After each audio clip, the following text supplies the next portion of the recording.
I was just thinking, so I was listening to some of the music from Attack on Titan, and it made me really nostalgic.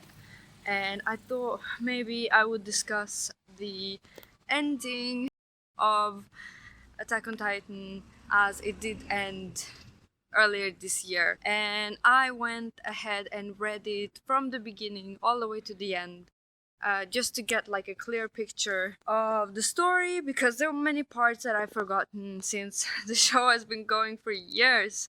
And I started reading the manga back in 2013, which is just insane how much time has passed. So, about the ending of the manga, I think it's safe to say that a lot of us were disappointed. I've had this feeling for a long time about where the story was headed. Already back like years ago, I was thinking, I don't know if this makes any sense to me. That's why I kept forgetting stuff, because it was just so complicated.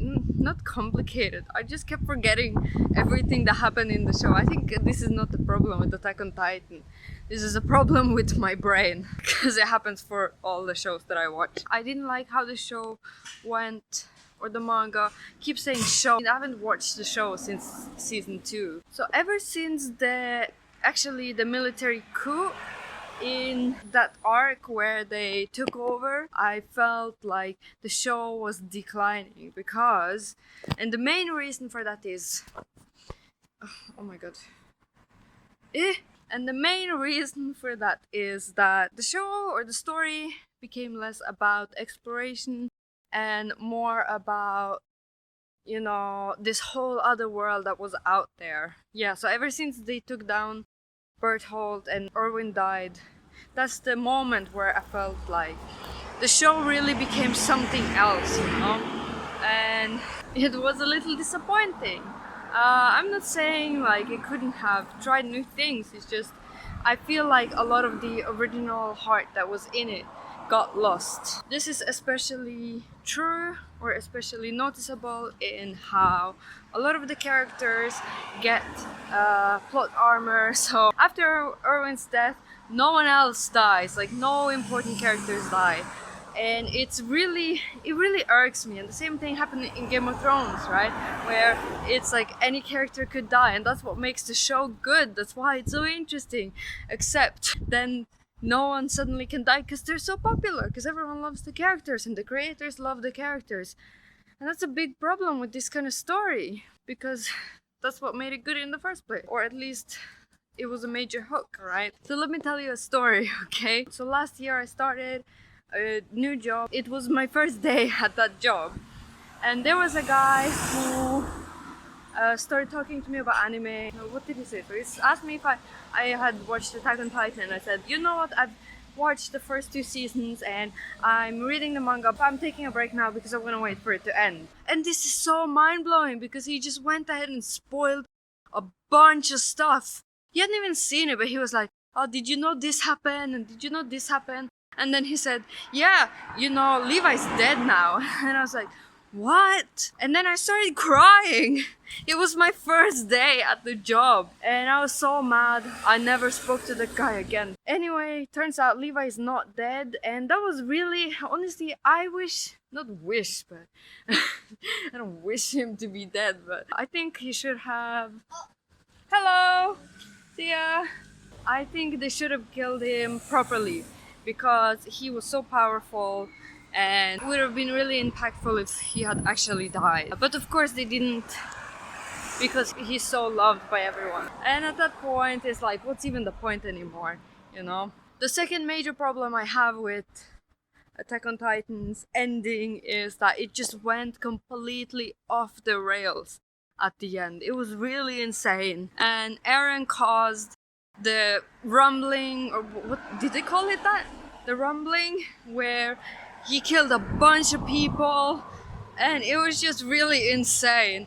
And then on the other side you had Zeke with the euthanasia plan. I did like the twist with Zeke, where he sold out his parents so that he could become more trustworthy to the other guys, so that he could later fulfill their wishes or follow in their footsteps or whatever. Yeah, it was just so insane, the whole story where they killed so many people, and then Mikasa was like, she like refused to kill Eren, but then in the end he had to die because, you know, there's no coming back from that when he started the rumbling.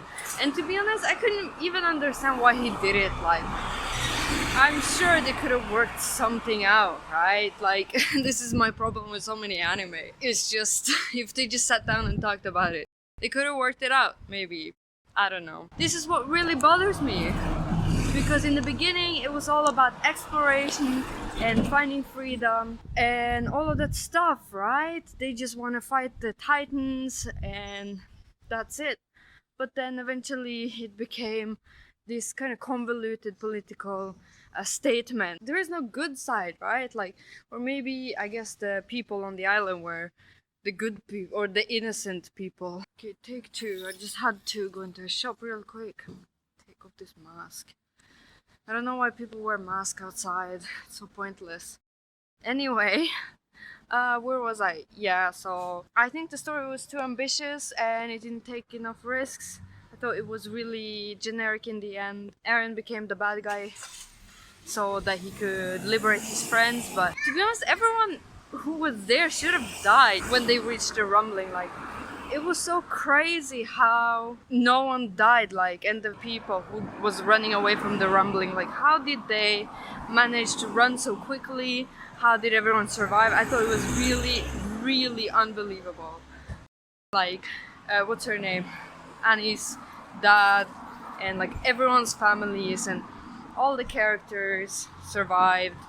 I just couldn't, I really couldn't believe it, you know? And it wasn't fun anymore. And that flying titan came out of nowhere. And I think many people felt like this. It felt like the ending was really rushed, came out of nowhere. I understand the huge titans had been in the wall for a while and they were kind of hinting at something big, but on that scale it was just insane, and they killed like half the continent, and it's like obviously there's no coming back from that.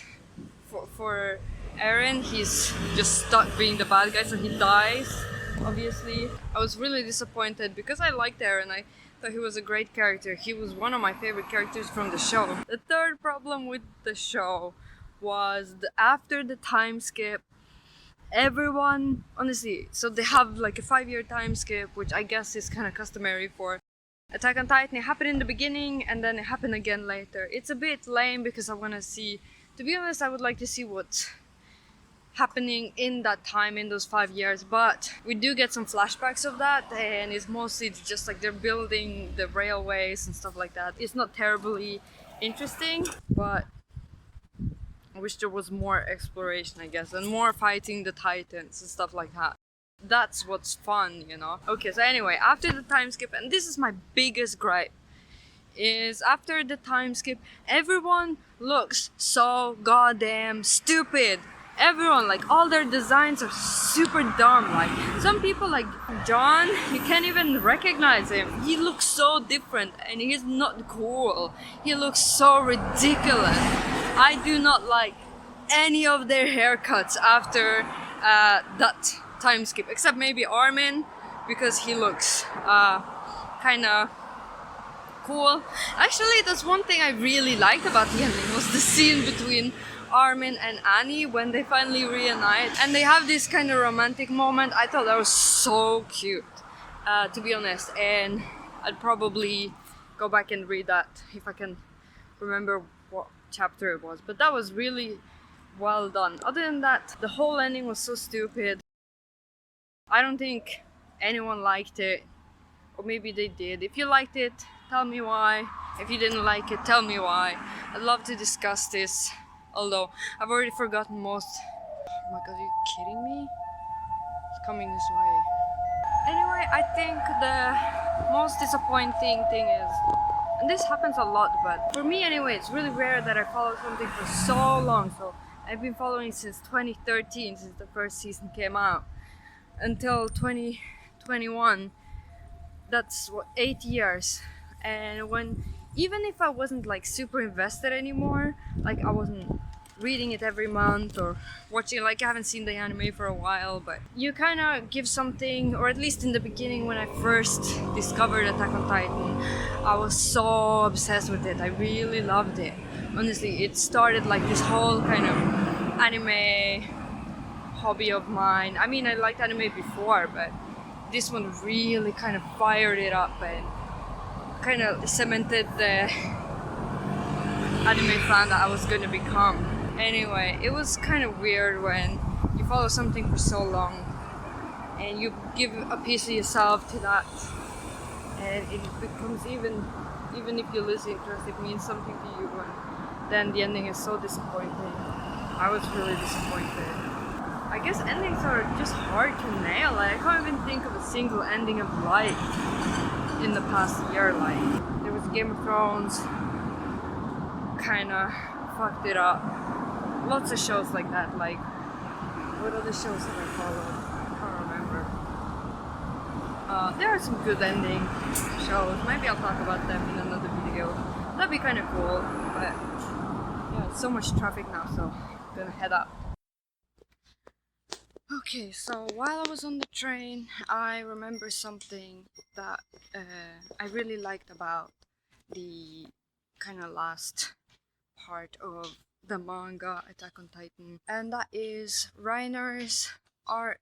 I thought his journey was very emotional and effectively told. It's really amazing how he used to be like the reliable big brother for everyone, and then he went back to his hometown, so the whole time he was just trying to get back home, and then when he gets there he's really unhappy and he doesn't want to think of the people on the island as like humans, but because he spends so much time with them he's really having a hard time.